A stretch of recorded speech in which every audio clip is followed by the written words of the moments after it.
I'm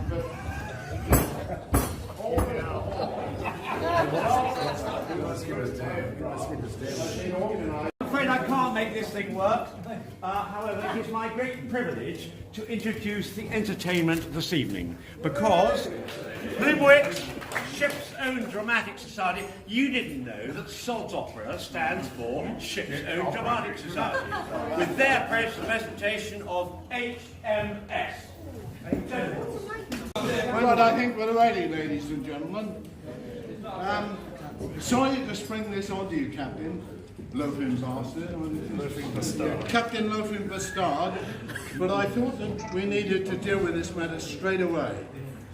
This had better be good, Master at Arms. I'm expected at Admiral Sir Basil Jobsworth fuck it up, and the former Duchess of Doncaster, Lady Two Good Tavishites, for dinner tonight. Apparently, my favourite dish of baby's heads are on the menu. Let's get on with it then, shall we? All right. Aye, aye, sir. Persons mate. Sir. All right. Could you pipe Captain Peter Hames to the bridge? Attention, attention. Would Captain Peter Hames please come to the bridge? Captain Peter Hames to the bridge.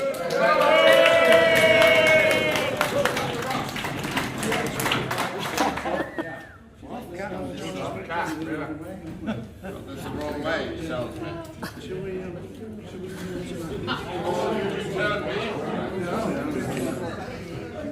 They're turning bridge round. That's what's going on now. Leave it at the front.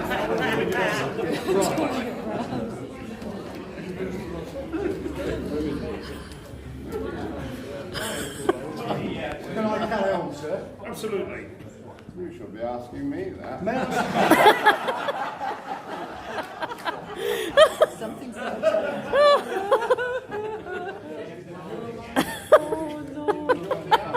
tell you the answer. So may I dispense, we dispense with the off-caps routine? He's a gunny officer. He has a problem with the drill. Very well. Hudson, how do you spell it? No, it's Hames, sir. But he's always known as HMS. What's he here for? A drink. So he's before you on 2 charges. Okay. Under Section 39 of the Three now. Section 39 of the Naval Discipline Act. Charge 1.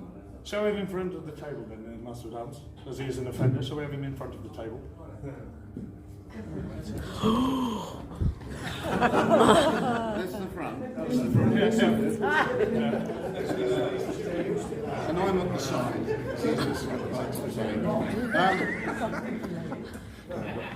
Charge 1, as I said, was under NDA Section 39. Conduct prejudicial to the good order of naval discipline on calling many a Plymwick shipmate to the bridge of HMS Berwick, thereby causing panic, consternation and concern about what they had done, and then forcing them to eat cake. Charge 2, conduct prejudicial to the good order of naval discipline. Whilst on world deployment, he did abandon his ship in the port of Sydney, Australia. He left his fellow Plymwicks to find their own way back home to Blighty, across the Pacific. Stop smarting, He left his fellow Plymwicks to find their own way back home to Blighty across the Pacific and Atlantic Oceans via Tasmania, New Zealand, Western Samoa, Hawaii, California, Panama and Curacao. Lucky bastard. Can you try and behave yourself? You are at the captain's table, alright? And that's his I name. prefer it if you spoke when you're spoken to. Yeah. And don't take his name in vain. But Captain Loafing Bastard. Went to all those places, thus leaving them to the devices of a commanding officer who had a double-barreled name. This, when they had become accustomed to just HMS. Was that actually right? Yeah. I'm awfully thirsty, able seaman Reed. Could you be so kind as to nick down to the Naffy canteen and ask George the cowman for a can of coke for me? Tell him to put it on my chit and I'll square him up on payday. Aye, aye, sir. doesn't sound right, sir. Do you really have that sort of relationship with the county manager? Absolutely.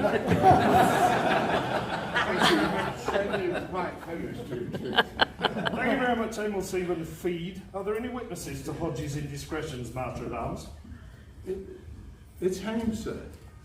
There are about 30 or 40 that I can muster at present, who are quite prepared to stand up if called upon to stitch up the captain. Very well, let's be having them, shall we? Well, before we do, sir, I've got one piece of information that you might like to hear. And this came out of a well-known tome called 24 Hours Before the Mast. I think it was 24 years before the mast. 24 years. It said, on the way to Hong Kong, it was my birthday and I was fitting new fuel pumps to the diesel generators. This was a modification which required the new pumps to be timed to the engine before it can be started. Sorry, sir, I'm not too technical, you understand that? Absolutely. Yeah. A pod came over the tunnel system, and also while they report to the bridge.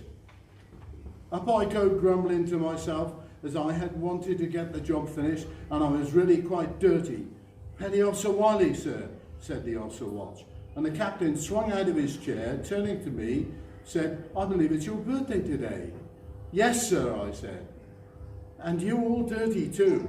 Here's a birthday cake for you when you get done. I was gobsmacked. Do you have a picture of this? I do actually, sir. You might like to. No, it's not that one. That's the one. Here we are, sir. This one. Is there another one there? There's another one there. That one. I say. So this is you, Hames, and this is Wiley. Cheers. Okay. I'd like to pass this round for everybody else to look May at. I suggest the captain's getting on a bit? Can you sit down? Absolutely. Would like somebody like to give him a chair? This is the chair there. Oh, you've got My okay. daughter. No, that's my daughter. I'll go around you. That's what she's here for, by the way. Didn't do that for me. All those other witnesses I was telling you about, sir, 30 or 40 of them. Thank you. Would the Plymwicks witnesses please stand to attention? All those who are prepared to. There must be some. Well, that appears to be enough for me. You can tell them all to be seated again now, Master at Arms. Okay, carry on, fellas. What about witnesses for the defence? Is there anyone who will speak up for this man? Yes. Yeah, I will. Yes. Oh, come on, George. Up you go. This way. No, Speak up for the rat it's not bag. acceptable, sir. No. At any rate, it's Hames, sir. Hames, Try and remember that. Mechanician Wiley is prepared to give a statement, sir. He thinks he will get some brownie points. And God knows he certainly needs them. Unfortunately, he doesn't want to attend the table. He has an aversion, having been there many times in the past. Who is this mechanician, Willie? Well, Wiley, sir. You may remember him, sir. Permanently wears grey overalls and exploded sandals. Remind me once again, Master, why won't mechanician Woolley attend? Well, he says he can't get his overalls pressed, and his sandals were buried at sea. Yes, With all due respect, sir, a proper naval ceremony, on my dad, and we got proof of that. yeah. That was his sandals. The burying of the sandals. How very interesting. Strange things happen at sea. Can we pass this round with the witnesses? Yeah, yes, please do.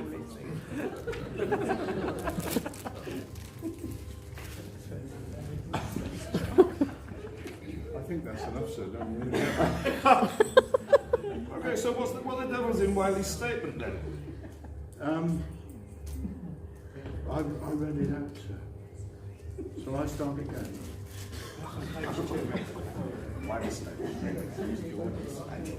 Well, as I said, I better not read it out. You wouldn't enjoy the language.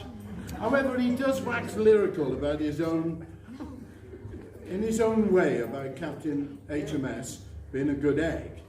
He goes on to say that he wants him to have a fitting tribute for all of his dedication now that many Plymwicks are in attendance, and his own personal every time attendance at Plymwick reunions. And I think Mr. Wally feels strongly. Well, I think that will suffice. I also have Hutton's performance appraisals here. Hames, sir. Haynes? Yes, of course it is. Yes. Anyway, this from his first divisional officer. A very willing and able officer shows signs of potential leadership. Gunnery must improve if he is to progress as expected in the Royal Navy. I feel that many commanding officers would give their right arm to have him as part of their ship's company. I shall certainly keep an eye out for him in the future. Captain Nelson, HMS Victory.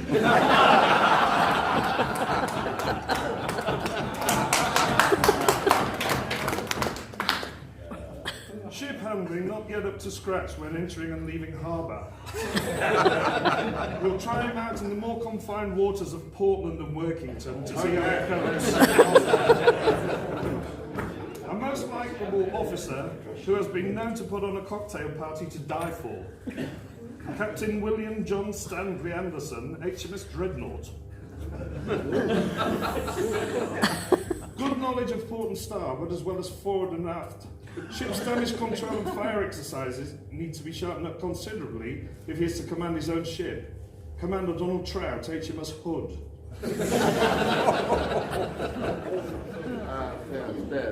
All in all, a keen officer with a yearning for command.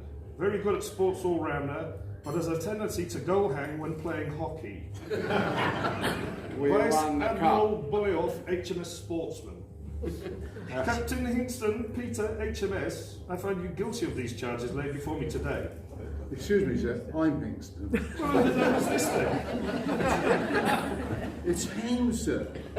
Peter, HMS. Yes, of course it is, yes.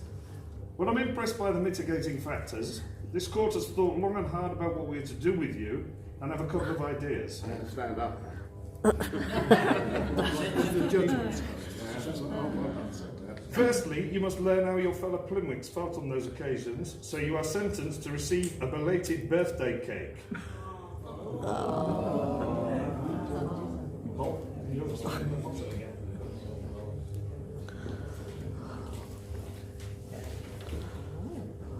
You're quite ready for this. You're quite ready for this. No, good, because this is how we all felt when we came up for our birthday cake and we were called to the bridge. Oh, I see. You thought it was a lot of fun for us, didn't you? Oh my gosh, look at That that. is magnificent. I wish I could do a few more awful things.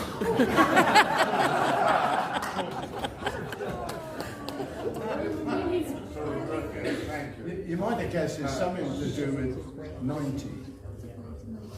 Yes. Yes, I got that. Well, thank you so much. No, we haven't finished yet. Not finished yet. Sit down, once again, thank you.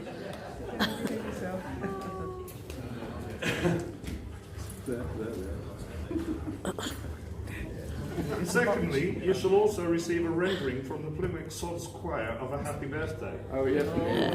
Happy birthday to you.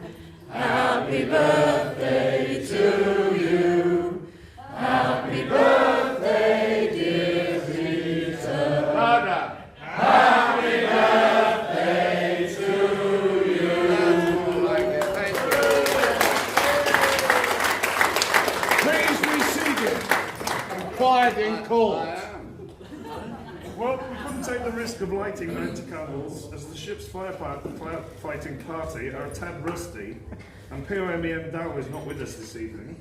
Secondly, taking into consideration your tenacity for Plymwick reunions, and that your overall conduct is first class, you are to be presented with a first class Help for Heroes medal.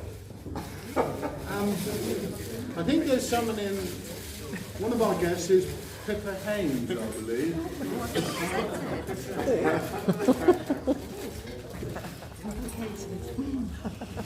I wonder if you could put That's round Dad's neck. But please don't pull it too tight, everyone will be upset. You present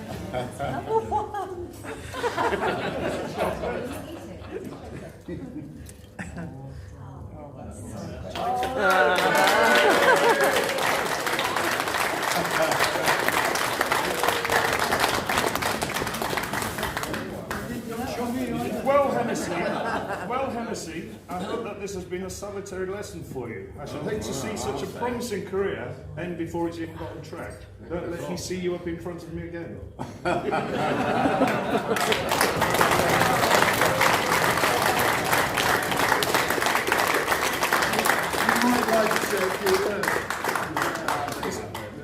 This was George Wiley.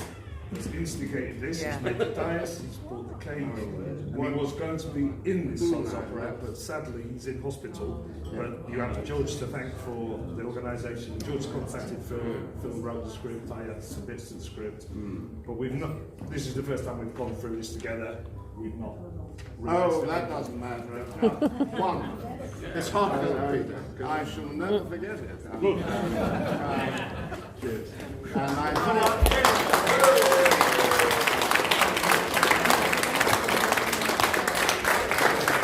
well, thank you for